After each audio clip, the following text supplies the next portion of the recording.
The Fastly outage is not the first big-ticket failure of a cloud service.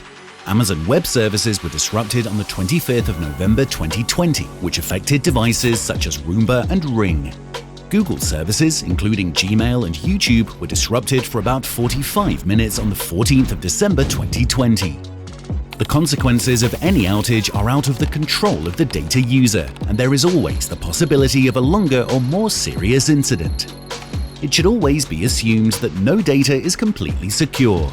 In a private network, there should be a system of backups and off-site systems. A cloud provider cannot be regarded as an immutable off-site data provider.